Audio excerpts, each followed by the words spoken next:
Hola, buenas tardes a todas y a todos. Vamos a presentar la comunicación Camino a la Extinción y a ver qué podemos hacer al respecto. Y tenemos a Enrique Henry, de Extinction Rebellion. Es uno de los grupos que nació en Inglaterra el año pasado, a partir de una firma de gentes de la universidad que pidió más acción, y bueno, pues salió este grupo. Henry, aparte de ser de la Universidad de Zaragoza, de estar en el Centro de Investigación de Tecnología Agroalimentaria, eso es como ha sido presentado, pero en realidad es un gran activista de la lucha contra el cambio climático, y es gente de la que está organizando la Alianza por la Emergencia Climática, una alianza que tiene cada vez más asociaciones que se van sumando. Ya van 5, la presentación, digamos, en sociedad fue ayer de la alianza, y CGT está desde el principio, desde hace unos 4 o 5 meses, cuando surgió a nivel estatal, pues CGT está ahí. Y ahora estamos haciéndola en Aragón y va a haber bastantes actividades que se van a hacer. Esta es una charla que tiene que ser impartida en muchos sitios, de toma de conciencia, y se trata sobre todo de decir la verdad y de proponer cosas que no sean muy complicadas para que sean aceptadas por mucha gente, porque esto afecta a todo el mundo. Entonces se trata un poco de decir la verdad, tomar compromisos y llegar a acciones, y la iremos dando en donde se nos pida. Venga. Muchas gracias, Ricardo. Como bien ha dicho Ricardo, voy a hablar un poco antes de la Alianza por la Emergencia Climática, porque las acciones son del 20 al 27 de septiembre, es decir, que ya no queda casi nada. Y nada, la alianza comenzó a principios de mayo, se lanzó una nota de prensa entre un par de compañeros de Extinction Rebellion. A final de mes conseguimos que más de 40 colectivos a nivel estatal se unieran para exigir al gobierno estatal que declare la emergencia climática, y a partir de ahí hemos continuado funcionando tanto a nivel estatal como a nivel de comunidades, y en Zaragoza pues ya somos 55 colectivos.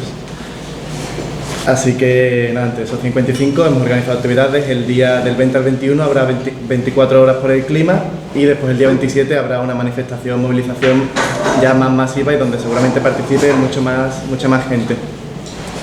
Dicho esto, aquí tenemos un papel de que, bueno, durante esta semana que entra vamos a poner mesas en algunas de las plazas principales, por barrios y en Plaza de España, para ir hablando con la gente y diciéndole: oye, hay esta movilización, y que se una la máxima cantidad de gente posible, y si quiere participar, cualquier aportación es buena. Aquí tenemos cuándo son las mesas y el horario, por si cualquier persona quiere tanto pasarse por allí como formar parte, ir a una mesa y ayudar a difundir, pues es más que bienvenida. Muchas. Y nada, dicho esto, pues voy a comenzar un poco la charla.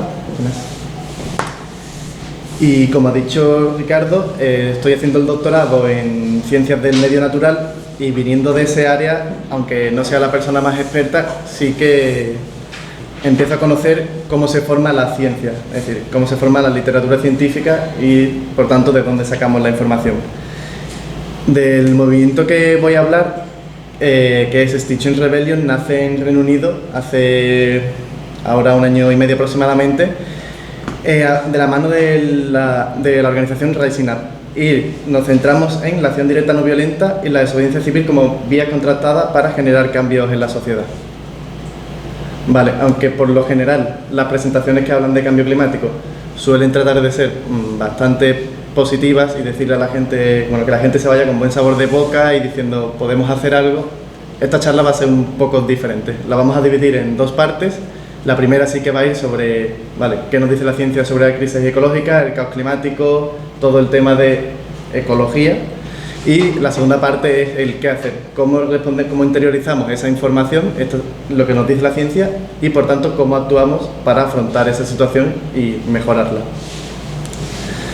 Bueno, durante esta charla es normal que haya Es decir, que a la hora de afrontar la realidad, pues no siempre es fácil y nunca tiene que dar pena cómo afrontamos la realidad, sino todo lo contrario. Hay que asumir cómo es la situación, que es crítica, y seguir hacia adelante. Muy bien, pues lo primero es cómo valoramos la fuente de información. Literatura científica hay muchísima, información hay mucha, pero hay que saber discernir qué información es la que cogemos y qué nos está diciendo la ciencia. Para ello es preciso conocer el principio de precaución, que nos dice que si cuando hacemos una acción hay un riesgo, lo mejor es no hacer esa acción. No necesitamos saber con seguridad que el riesgo se va a cumplir. Si hay un riesgo, no tomes esa acción, porque las consecuencias son incontrolables. Pues sabiendo esto, vemos que hay diferentes formas de información. No es lo mismo lo que un científico nos va a contar en un bar hablando con alguien que lo que ese científico publica en un artículo que están revisando sus compañeros, que un área concreta, que por ejemplo puede ser la temperatura o el clima, o la información ya que analiza el panel intergubernamental de expertos de cambio climático, que coge toda esa información, tiene que llegar a un consenso. Entonces, cuanto más rigurosa es la información, es mucho más conservadora y requiere mucho más tiempo para concretar esa información. ¿Esto qué hace? Pues, por una parte, que haya sectores a los que se tachan de alarmistas, porque a lo mejor cogen una información de un paper que no ha sido revisado o que no tiene tanto consenso, y otras partes, como pueden ser del panel intergubernamental de cambio climático, el 3 está formado por economistas y por políticos. Entonces hay muchos científicos que dicen que está muy politizado y por tanto no es fiable la información que ahí se da, porque no es como tal la información científica, es una transformación hacia la política o la economía. Por tanto, lo más ideal y en lo que nos vamos a basar esta charla va a ser las cosas en las que hay consenso, los artículos clave publicados en revistas de impacto, y preferiblemente que sean lo más actuales posible para que la información, pues, cuanto más fiable sea, mejor. Aquí vemos uno de los ejemplos de por qué falla, o algunos de los errores del IPCC siendo demasiado conservador. En azul vemos las estimaciones que hace, es decir, en negro y en azul vemos las estimaciones que hace el panel intergubernamental de cambio climático sobre cómo desciende el hielo del Ártico. Sin embargo, en rojo vemos las observaciones de la realidad, y la ciencia debe basarse en la realidad, por lo que debemos basarnos en lo que estamos viendo. Y vemos que no se ha ajustado bien y por tanto el modelo estaba siendo muy conservador. Es decir, pensábamos que quedaban muchos años para que se derrita ese hielo y no es así. No significa que vaya a suceder cuando dice la gráfica, significa que hay que tener cuidado porque se estaba malinterpretando. Esta distanciación entre la realidad y muchos artículos muy conservadores por parte de la ciencia ha hecho que algunos científicos no distancien, sino que haya una ruptura entre algunos científicos.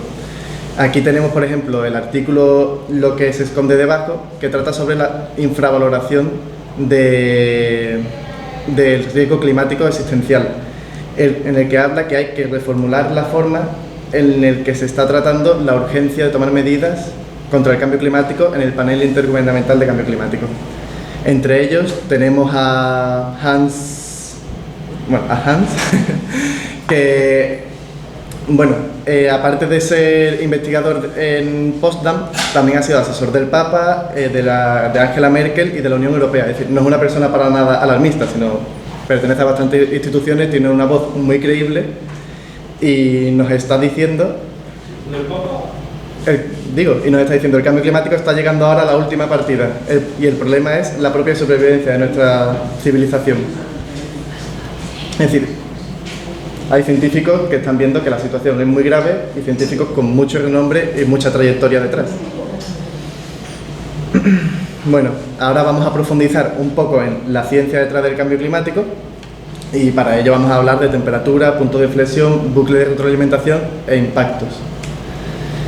En esta gráfica lo que vemos es la variación del volumen de hielo en el Ártico, que es la línea negra, que vemos que hace mucho zigzag, pero muy descendente, y por otra parte tenemos la línea amarilla, que es la que cruza de forma diagonal, que son los modelos. Entonces vemos que el modelo está diciendo que el hielo se de retirar del todo, dejará de haber hielo más allá de 2025, es decir, muy lejos, y sin embargo vemos que esa gráfica es recta, es decir, no se parece en nada a la gráfica negra. Y lo que se está demostrando es que cada vez el hielo está disminuyendo mucho más y que las nuevas estimaciones, que son las líneas de colores que vemos, que se ajustan a la realidad, dicen que el hielo puede desaparecer para 2023. No significa que vaya a pasar, significa que ahora mismo está tendiendo hacia ese punto. No se puede ser tan conservador, sino que hay que tener cuidado con la información y el punto en el que estamos. En cuanto al efecto albedo, es uno de los bucles de retroalimentación positivos más importantes. ¿Qué significa esto? Cuando llega luz del sol a la Tierra y se refleja por el hielo, esa temperatura no se almacena en la Tierra y por tanto no aumenta la temperatura. Sin embargo, con el derretimiento de los polos, esa luz solar ahora entra en el océano, por tanto se almacena como calor, eso hace que aumente más la temperatura, hace que se derrita más el hielo, hace que se refleje menos temperatura y así en un bucle continuo en el que se llama bucle de retroalimentación positivo, aunque de positivo no tiene nada. Esto nos lleva al Yale Climate Connection, lleva a decir que el cambio climático no es una simple cuestión de causa y efecto, se parece más bien a un círculo vicioso. Es decir, ya las cosas lineales o las estimaciones lineales no son fiables, sino que hay que tener en cuenta estos bucles. Un artículo que salió el año pasado, una de las revistas más importantes del mundo, que se llama Hot House Earth, que viene siendo como la Tierra como casa caliente, y analiza 10 de estos bucles más importantes, ya sean el hielo en la Antártida, los bosques del Amazonas, el permafrost, bosques, el Sáhara, en fin, coge los más importantes, los analiza y una de las conclusiones a las que llega es que es muy poco probable que la Tierra se quede por debajo de los 2 grados científicos, 2 grados centígrados.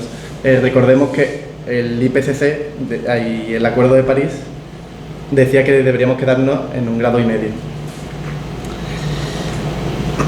Vale. Entonces, esta estimación que está haciendo este estudio en 2018 y lo que están diciendo muchos científicos, hace 50 años habríamos dicho que era alarmista, es decir, vamos a superar los 2 grados. Y sin embargo ahora nos parece, es decir, la comunidad científica está completamente preocupada por este asunto, hasta el punto que hay un 97% de consenso de que el cambio climático existe y está causado por la actividad humana. Aquí vemos la media anual de temperaturas y cómo ha variado desde la era preindustrial hasta la actualidad, y como hemos dicho antes, si bien el Acuerdo de París decía que no deberíamos superar 1,5 grados, aquí vemos que ya llevamos casi 1 grado por encima de la era preindustrial. Es decir, no es que nos quede 1,5 grados de aumento de temperatura, sino que nos quedaría como medio grado como mucho. Y un artículo que se publicó en 2017 en la revista Nature decía que quedarnos por debajo de los 2 grados en esta generación es muy improbable. De hecho, tenemos un 1% de posibilidad de no superar, de posibilidades de quedarnos en el acuerdo de 1,5 grados, un 5% de posibilidades de quedarnos por debajo de 2 grados centígrados y la posibilidad de entre 2 y 5 grados centígrados es la más común, por lo que diríamos que 3,2, que es la mediana, sería lo más probable que suceda. Y es decir, todo esto suponiendo que los incrementos fueran lineales, es decir, los incrementos de temperatura de 0,17 grados por década fueran lineales, y viendo los bucles que hemos estado viendo antes, no es para nada así. Este es el artículo que os he estado comentando. Y lo que nos lleva es que a 3,2 grados, si los artículos que salen diciendo va a aumentar 2 grados ya es bastante polémico, las consecuencias con 3 grados son, es decir, ni siquiera se pueden saber con seguridad. Bueno, ahora, pero lo que sí que se sabe es que algunos de los ecosistemas más importantes de los que estamos estudiando en esos 10 bucles es que, por ejemplo, el Amazonas y algunos de los bosques pueden entrar en llamas, y lo que antes eran sumideros de carbono, es decir, que almacenaban el carbono de la atmósfera que estamos emitiendo nosotros, ahora van a pasar a ser emisores de carbono, y que la seguridad alimentaria mundial va a estar gravemente afectada. ¿Por qué? Porque cuantas más zonas estén desérticas, cuantas menos agua haya disponible, cuantos menos insectos que polinicen los alimentos, pues más inseguridad en el tema alimentario va a haber. Y bueno, yo creo que si miramos los libros de historia sabemos lo que pasa en las sociedades cuando falta la comida o cuando suben los precios de los alimentos. No es una situación baladí. Bueno, aparte de estas dos consecuencias, también el del hielo de Groenlandia y el Ártico puede ocasiona el aumento del nivel del mar, las inundaciones, y de hecho Indonesia ha cambiado ya su capital de Yakarta, que estaba en zona costera, porque ya se está viendo venir lo que va a pasar, y ya ha cambiado la capital de ciudad. Aquí podemos ver algunas de las áreas más afectadas, y bueno, el Mediterráneo está completamente ahí porque, como sabemos, España va a ser una de las zonas más afectadas, pero en general todas las zonas costeras van a verse muy afectadas. Esto hace que, según el Banco Mundial, se vayan a producir migraciones masivas provocadas por la falta de alimentos, ya sea por las migraciones o por la desertización y no poder cultivar, que para 2050 van a ser entre 140 millones de personas y 1.000 millones de personas migrando para 2050. Que si hacemos una media, es decir, si no cogemos ni el más extremo ni el otro, se queda en que una de cada 9 personas del planeta va a tener que movilizarse para 2050. El Banco Mundial, que no estamos hablando precisamente de una institución alarmista. Concretamente, cuando nos centramos en España, es decir, estas migraciones no son solo entre países, sino dentro de los países, y vamos a tener más de 5 millones de personas afectadas por este tipo de migraciones, porque, como hemos visto antes, toda la zona costera se va a ver muy afectada, y aparte de que el centro se va a ver muy afectado por la desertificación. El nivel del mar puede aumentar entre 10 y 68 centímetros. Ciudades como Gijón, A Coruña, San Sebastián, Barcelona, Valencia o Málaga pueden quedar en gran parte inundadas. Bueno, aparte de las consecuencias que tienen que ver con el clima, no es el único problema el único problema que afronta ahora la sociedad, sino que también existen otras presiones ecológicas, y muchas de ellas, de hecho, están relacionadas. La acidificación de los océanos, que se prevé que se duplique para 2100, también está muy relacionada con el aumento de las temperaturas. El océano es lo que más CO2 capta de la Tierra, es decir, mucho más que los bosques, pero con el aumento de temperatura absorbe más CO2, se acidifica el océano y, por ejemplo, los moluscos, la concha necesita de ese carbono y ahora no puede tenerlo, y por eso los arrecifes del coral están desapareciendo. Que esa noticia sí que se difunde mucho, pero es bastante más grave porque va a llegar un punto en el que el océano se puede colapsar también, no se trata solo de los bosques. Después la contaminación, bueno, lo más famoso hoy en día son los plásticos y los microplásticos que están por el océano, ya se están descubriendo en alimentos. Es sin duda una de las campañas que más triunfo ha tenido, es la del plástico, pero es uno más dentro de los problemas ecológicos. No deberíamos centrarnos en un problema, porque muchas veces atajar un problema puede suponer incrementar los demás. Es decir, si pensamos que reciclar va a solucionarlo todo, tenemos que saber que no es la solución. Y bueno, también la contaminación del aire, suelo, agua. Zaragoza, aquí tenemos a un compañero de ecologistas que saca bastantes informes sobre la situación de la contaminación atmosférica en Zaragoza, y la situación no es demasiado positiva. Después tenemos el agotamiento del agua, y es también un factor bastante importante porque es muy importante para la sociedad. Necesitamos agua absolutamente, y la situación, hay muchas guerras por el agua, hubo algunas en Colombia, y también la situación aunque sería es muy reduccionista decirlo, pero también influye la situación entre Palestina e Israel. Otro problema es la desertificación. Como hemos visto antes, de acuerdo con el aumento de la temperatura previsto, para 2090 la península ibérica podría ser como el Sáhara. Esto es demasiado dramático, aunque se ha publicado, suena muy dramático, aunque se ha publicado en Science, pero salió un artículo que para 2050 Madrid puede ser como Marrakech, que es bastante más visible, y en un tiempo en el que lo vamos a vivir muy posiblemente. En 2050 son 30 años.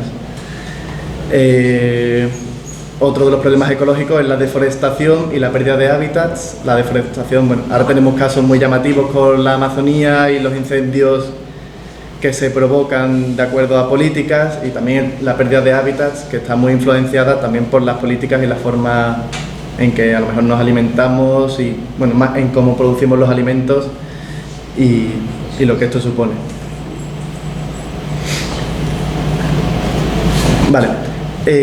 Aquí tenemos a Marcia McNutt, que fue presidenta de la Academia Nacional de Ciencias y exeditora de la revista Science, es decir, algunos de las zonas más punteras y más reconocidas en ciencias, que dice que nos enfrentamos a una amenaza global, creciente y duradera, una amenaza que se cierne sobre el suministro de alimentos, la salud, los servicios que prestan los ecosistemas, la viabilidad general del planeta para sustentar a una población de más de 7.000 millones de habitantes.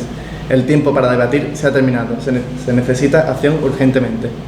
Dijo esto en 2015 y, sin embargo, se vio que por parte de los dirigentes no había demasiada intención de tomar esas medidas.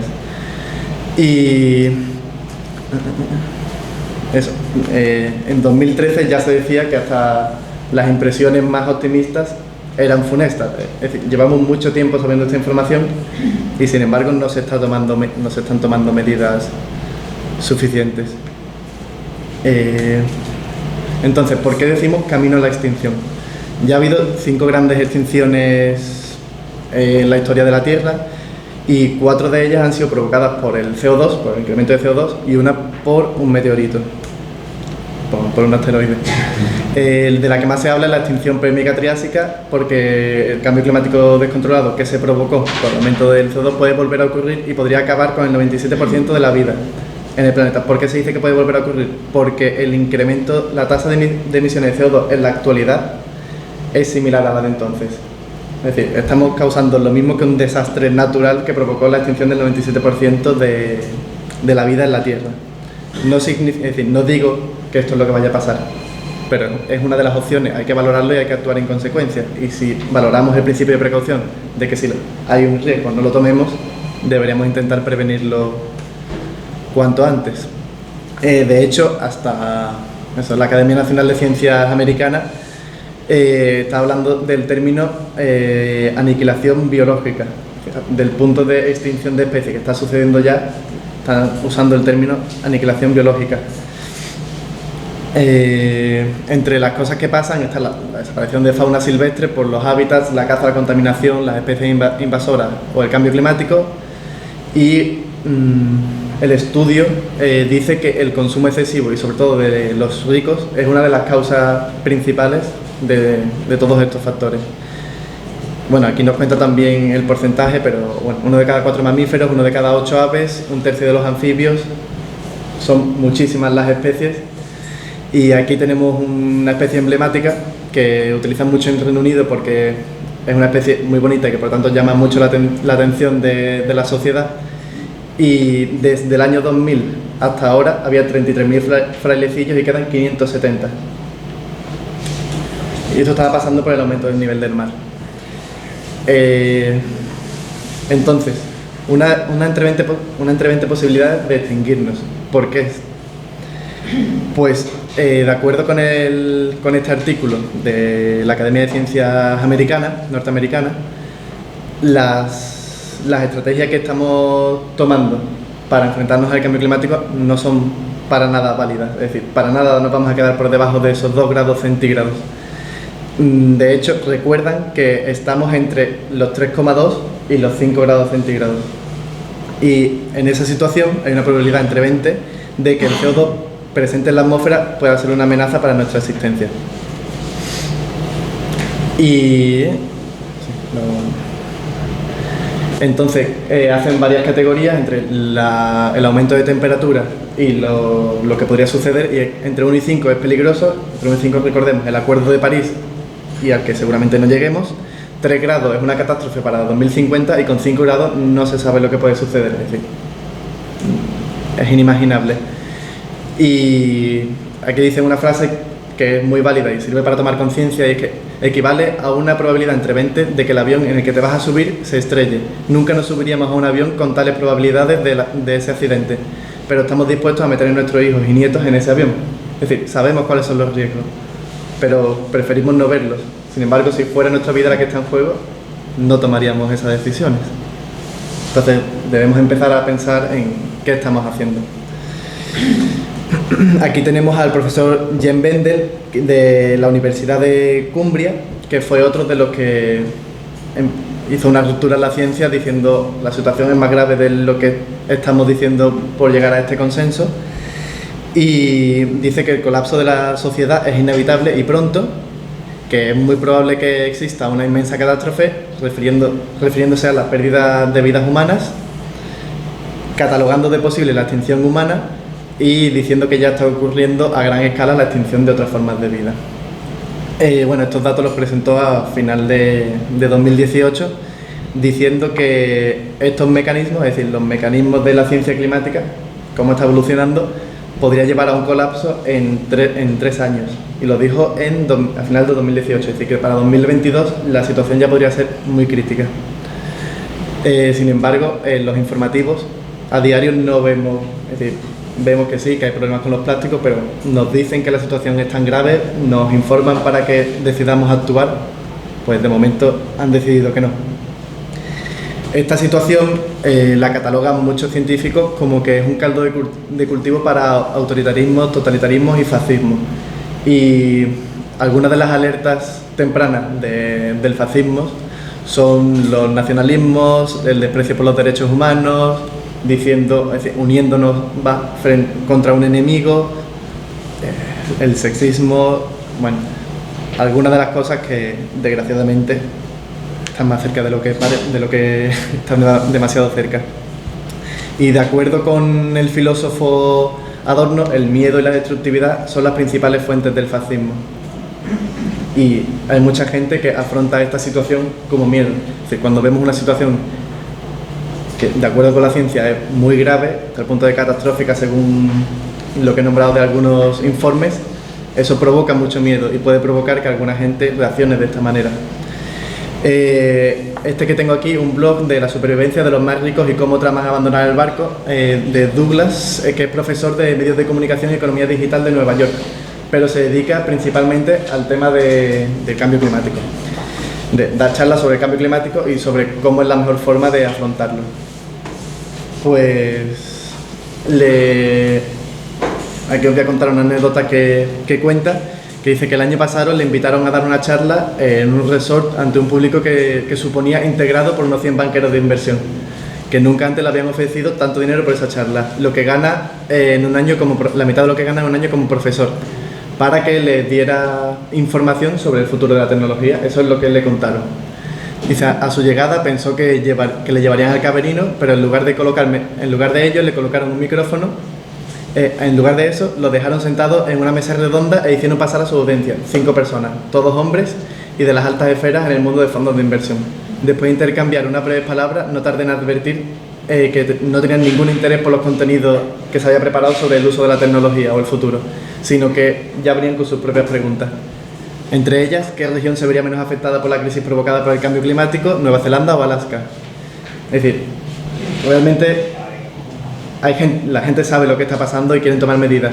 Que haya pasado esto no significa que todo el mundo, o que haya un complot internacional o de la cúspide, significa que hay gente que lo sabe, hay gente que tiene el poder para tomar medidas y prefiere hacerlo solo que intentar que la sociedad no sufra estas consecuencias.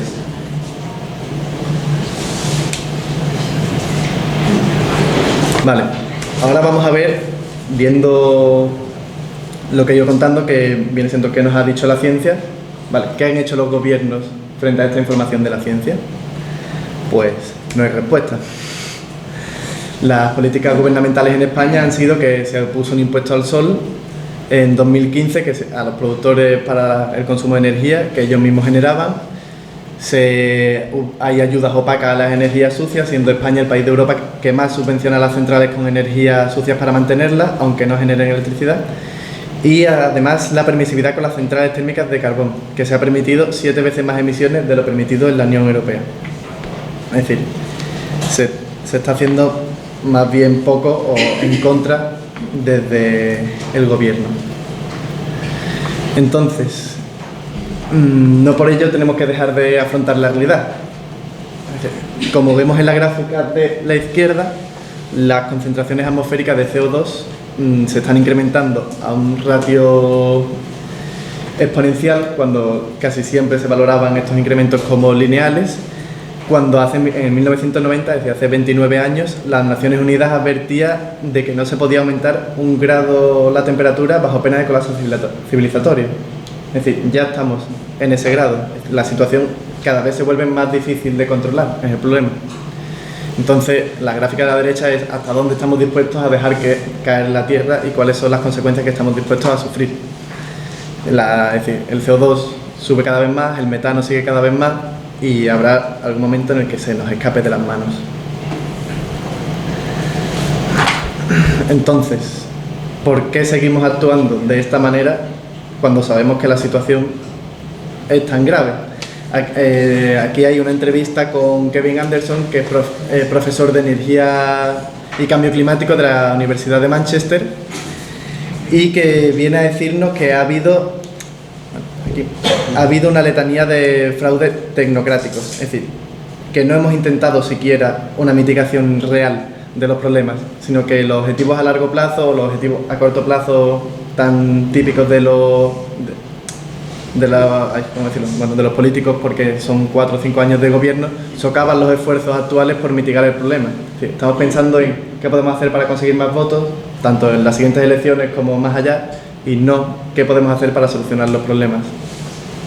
Dice, incluso podemos llegar a replantearnos ante la propia física que el modelo económico. Es decir, somos capaces de decir, no, es que ese científico no ha incluido esta variable en su estudio y por tanto todo lo que dice es mentira y vamos hacia una situación de frío y no de calor, antes que decir, oye, el modelo económico a lo mejor tiene algo que ver con todo lo que está pasando y tendríamos que reconsiderar cómo cambiamos. Por su parte, también dice que los científicos son reacios a decir que los compromisos de París son problemáticos y por tanto se están autocensurando, diciendo que la comunidad científica, de acuerdo con los estudios y los artículos que salen, saben que los compromisos de París son problemáticos, sin embargo no están lanzando esa voz de alarma que deberían estar lanzando, o no tan fuerte. Y de hecho hay una confianza plena, sobre todo de los gobiernos, en que habrá un remedio para el futuro, por lo general en la tecnología. Sí, siempre vamos a tener una tecnología que solucione el problema. Todavía no se sabe cuál es, pero decimos que llegará. Sí, hay tecnologías para el secuestro de carbono. De hecho, el panel intergubernamental de cambio climático cuenta con ello en sus estimaciones y, sin embargo, esas tecnologías, las pruebas que hay hasta ahora no han funcionado. Es decir, hay artículos que demuestran que no están funcionando y, sin embargo, seguimos basando esa 1 entre 20 probabilidades de montarnos en un avión y morirnos a una tecnología que no existe.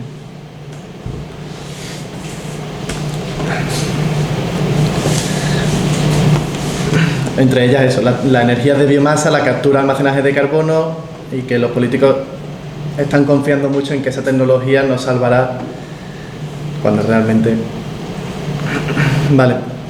Ahora esta es Kate Marvel, que es investigadora del estudio de espaciales de la NASA y da muchas charlas sobre cambio climático. Dice, ser una científica del clima es una participante activa en una historia de terror a cámara lenta. Estamos enviando a nuestros hijos a vivir inevitablemente en un planeta desconocido. Como científica climática me suelen pedir que hable de esperanza. Concretamente, en el actual clima político, la gente quiere que se les diga que todo saldrá bien al final. El cambio climático es desolador, dicen los organizadores de las charlas. Cuéntanos una historia feliz, danos esperanzas. El problema es que no tengo ninguna. Necesitamos tener coraje, no esperanza. Esto lo dice una de las personas más expertas en cambio climático. Vale, ahora vamos a pasar a la segunda parte. Pongo aquí esta diapositiva en el sentido de hay que asumir que la situación es grave, asumámosla. Y eso, que la pena no es una enfermedad ni el signo de debilidad, es el paso que hay que dar porque queremos seguir viviendo, queremos que nuestros hijos vivan y queremos seguir adelante.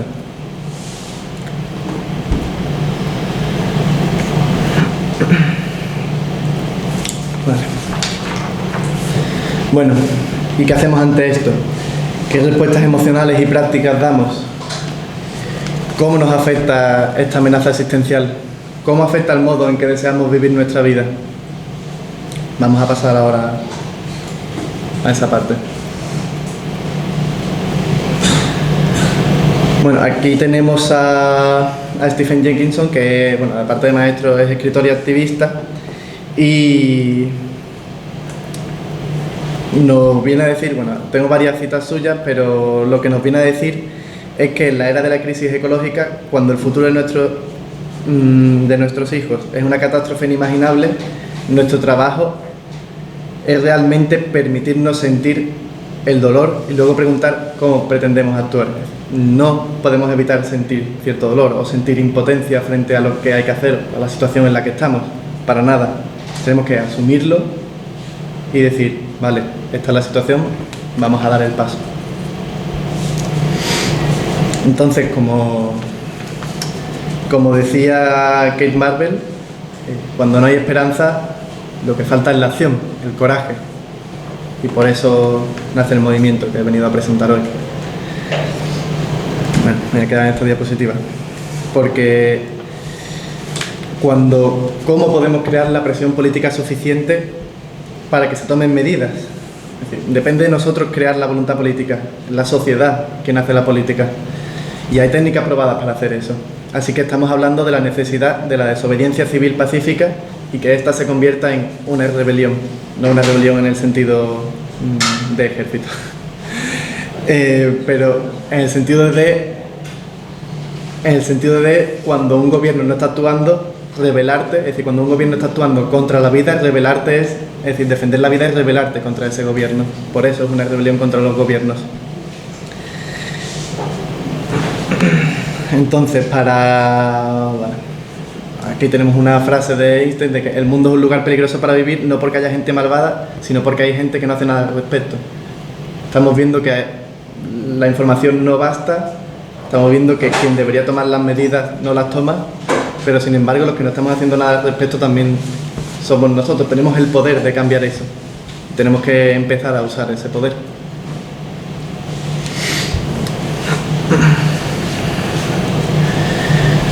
Vale, ¿por qué la acción directa no violenta? Es una cuestión ética. Es decir, cuando hablamos de por qué hay que actuar contra el cambio climático o por qué la desobediencia civil, es porque es la actuación ética. Es decir, ¿qué hacen los gobiernos que promueven activamente el gaseamiento del planeta e impulsan eventos de extinción? Pues declaramos que el cambio climático no es un asunto solamente político, sino que lo que está ocurriendo es malévolo y tenemos el deber moral de actuar para ello. Aquí, bueno, de donde proviene esta charla, pone el ejemplo de los nazis, un ejemplo de la Segunda Guerra Mundial y cómo se permitía que se gaseaba a personas. Pero, sin embargo, si no estuviéramos hablando de gasear a 10, 20, 50 o 100 personas a la vez, sino que estamos hablando de gasear una ciudad o de gasear un país o un planeta, de acuerdo al nivel de emisiones de gases que hemos visto antes. No tenemos no tenemos la obligación de actuar. Entonces, la acción directa no violenta no es algo nuevo, es algo que han hecho muchos movimientos. Y esta es una cita de John Lennon que dice: cuando utilizas la violencia, estás jugando al juego del sistema. El establishment intentará que te enfades, te tirarán de la barba y te tocarán la cara para que pelees. Porque si consiguen que te pongas violento, entonces ya saben cómo manejarte. Sin embargo, lo único que no saben es cómo manejar la no violencia y el humor. Por ello, la acción directa no violenta debe tener ciertos requisitos. Tiene que ser disruptiva, es decir, tiene que generar un trastorno en las grandes ciudades con el fin de captar la atención de los agentes políticos. Pero no puede quedarse solo en eso. Si solo eres disruptivo, entonces dirán: vale, entiendo lo que estás haciendo, pero no me gusta, entiendo por qué lo estás haciendo, pero no me gusta cómo lo haces. Y puede generar rechazo en la población. Tiene que suponer un sacrificio. El autosacrificio genera empatía. Cuando una persona bloquea y pone su cuerpo y se pone delante y se la juega, un policía que hace su trabajo, pero aún así expone su cuerpo a ese peligro, la gente ve una empatía de que estás dispuesto a poner tu cuerpo por un bien mayor. Además, que sea pacífico es contraproducente para la oposición. Los oponentes, por lo general, tienden a responder con violencia, con métodos represivos. Y es contraproducente porque lo que se ve es el peor aspecto de las personas. Es decir, esto aumente a que muchas más personas se unan a la causa, dirán. Pero sí, están defendiendo algo en lo que yo también creo, están exponiendo su cuerpo, ¿por qué están sufriendo por ello? Es decir, deslegitima a las fuerzas que están siendo represivas y a la vez le da legitimidad a aquellos que están movilizándose. Y por otra parte, siempre debe ser respetuosa. Es decir, por mucho que esté siendo reprimido, tienes que mostrar respeto hacia esa persona, porque esa persona, en este caso, también está sufriendo los efectos del cambio climático. La persona que tienes delante tiene que ser un aliado, es una persona más de la sociedad, una persona que tiene su familia, su vida y problemas, y por tanto hay que ser respetuoso siempre con esa persona. Y eso hace que cuando te puedas ver en un problema, esa persona esté de tu lado, porque sabe quién eres, o si no sabe quién eres, sabe cómo te comportas con ellos, sabes que le tienes respeto. Bueno, hay ejemplos en la historia, aquí tenemos algunos de ellos, y hubo un estudio en 2008 que decía que por qué la resistencia civil funciona y por qué no hace falta una movilización tan grande como en otros métodos. El artículo venía a decir que una desobediencia civil pacífica, si moviliza el 3,5% de la población, puede conseguir cambiar un estado. Entonces, ¿cuál es el plan de Extinction Rebellion? ¿Por qué esta charla? Pues la idea es, bueno, esto ya lleva un año, en España seguramente ya llevamos más de 100 charlas, pero la idea es continuar dando las charlas, darlas en barrios, es decir, no solo en ciudades, ir a barrios, ir a pueblos, dar la charla para que llegue al máximo número de personas posible. Porque como he dicho antes, no hace falta que se una todo el mundo. Es decir, un 3,5%, si de los que estáis aquí se unen 3 o se unen 2, ya es suficiente porque esas 2 personas pueden lograr un cambio. No necesitamos a todo el mundo. Esto es lo que ha ido sucediendo. El 8 de abril declaramos la rebelión en Madrid, es decir, se lanzó un comunicado que es la declaración de rebelión y en el que firmaron unas 200 personas de primera, ya vamos por 1000 y entregamos el otro día frente al Ministerio de Transición Ecológica. El 15 de abril comenzamos la rebelión, bueno, comenzó a nivel internacional, pero también en España. Y el caso de Madrid es que bloqueamos una de las entradas de la sede de Repsol Mundial, que está en Madrid. Y a nivel de Reino Unido bloquearon el centro de Londres, los 5 puentes, durante 10 días. Es decir, el centro de Londres había más de 10.000 personas movilizándose bajo el nombre de este colectivo y con el ánimo de decir la situación está mal, hay que actuar. Bueno, junio ya ha pasado, pero sí que hemos ido dando más charlas, hemos seguido consiguiendo más gente. Lo que éramos 200 personas, pues ahora en Barcelona hay unas 1000, en Madrid unas 500. Sí. Hay gente que está dispuesta a irse movilizando poco a poco. La siguiente llamada será el 7 de octubre, que se hacen capitales mundiales en Madrid, en Berlín, en París, en Londres, en Nueva York, y los países cercanos y las ciudades cercanas irán hacia ese sitio. Y una de las cosas que siempre está incluida en la forma de actuar es que se dan charlas, se hacen acciones, pero también se reorganizan. Es decir, después de hacer una acción, entre la gente que ha participado, entre la gente nueva, ¿vale?, qué hemos conseguido, qué podemos hacer ahora, es importante reflexionar sobre lo que se está haciendo, cómo la sociedad está recibiendo este mensaje, porque si lo recibe de forma negativa no queremos hacerlo de esa manera. Entonces siempre hay una reflexión detrás y después se comienzan de nuevo las siguientes acciones. Vale, ¿por qué es importante actuar de esta forma? ¿Y qué es la ventana de Overton? Bueno, la ventana de Overton se refiere a lo que se ve como normal y aceptable dentro de la discusión pública. Esto no es algo nuevo. Por ejemplo, se ha visto muy bien con Trump, con Bolsonaro o con Vox en España, de cómo puede variar el mensaje. Es decir, cómo hablar de la inmigración o hablar de personas muriéndose en el Mediterráneo se puede convertir en algo completamente razonable para una sociedad y se traslada absolutamente el mensaje. Es decir, lo que antes nos parecía impensable, ahora lo vemos como algo cotidiano, algo que sale en la televisión a diario.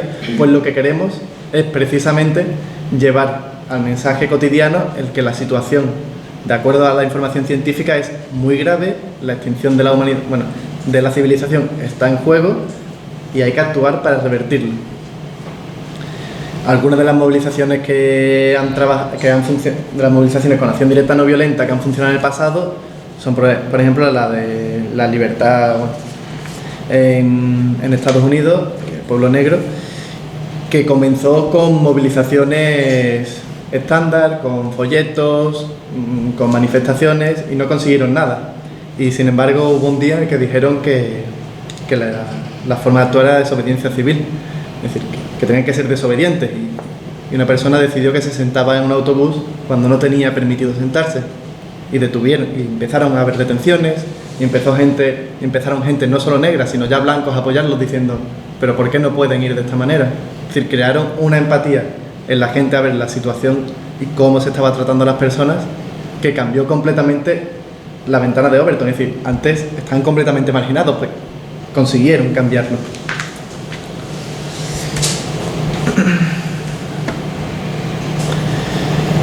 Entonces, bueno, nuestro plan es la utopía.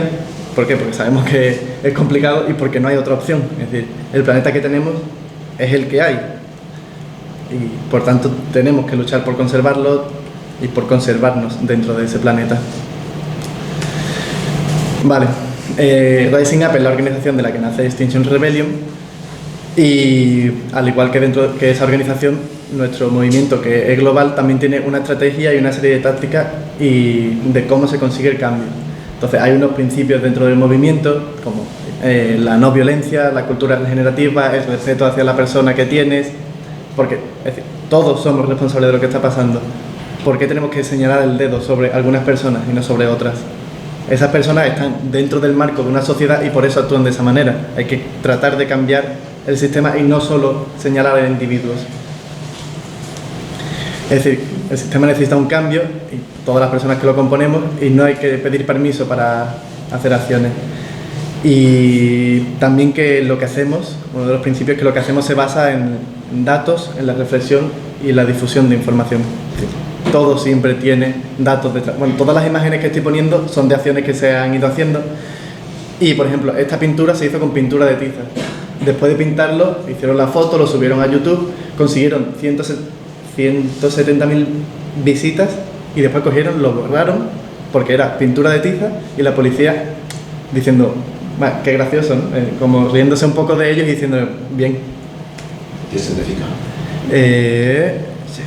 Cambiando la democracia.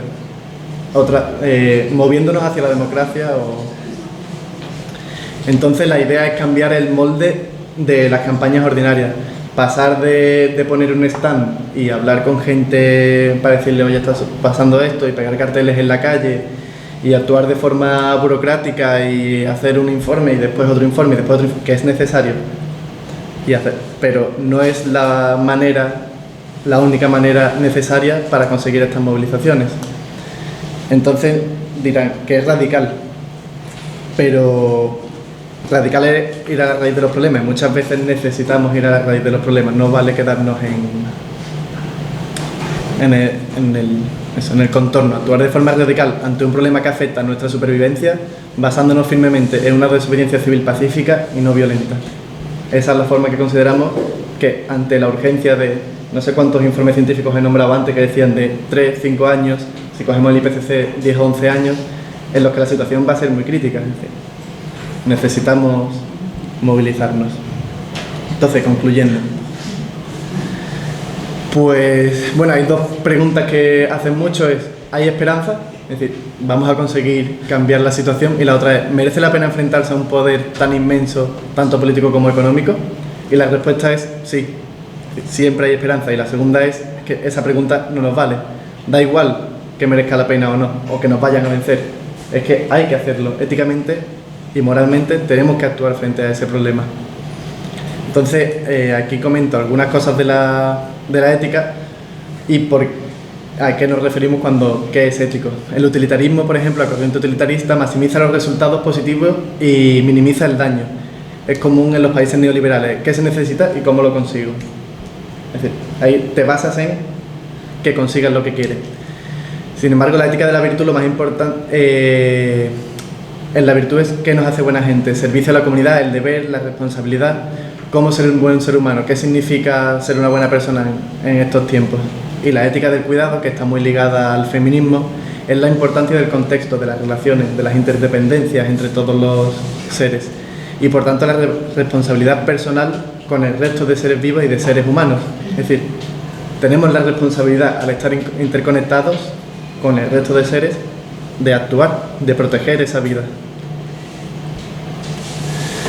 Entonces, la pregunta 2, ¿merece la pena enfrentarse a los poderes políticos o económicos? Siempre merece la pena hacer algo si moralmente es bueno y es lo correcto.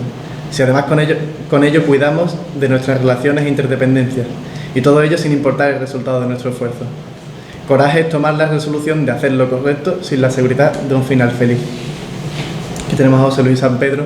Las batallas siempre hay que darlas, independientemente de los resultados. Y bueno, esta cita de Celestino, que dice, si debo, es decir, si debemos hacerlo, podemos hacerlo. Ya casi voy terminando. Entonces, bueno, a lo mejor después de lo que acabamos de escuchar, hay algunas preguntas que se nos pueden plantear, como qué significa para mí ser un buen ser humano, o cuidar y proteger el mundo, o morir con la conciencia tranquila, o mirar a tus nietos y nietas y decirles que hiciste todo cuanto pudiste y que hiciste todo lo posible para evitar el desastre, todo lo que estaba en tu mano. Entonces son preguntas que al final hay que hacerse y hay que afrontar. Y como decía Nelson Mandela, lo que cuenta en la vida no es el hecho de haber vivido. Lo que cuenta es si nuestro paso por la vida supuso una diferencia para la vida de los demás. Es decir, hay que dar ese paso ético que he comentado antes. Vale, entonces ahora, si tenéis cualquier tipo de pregunta, duda, ya veo que sí. Vale, esto lo voy a dejar para después.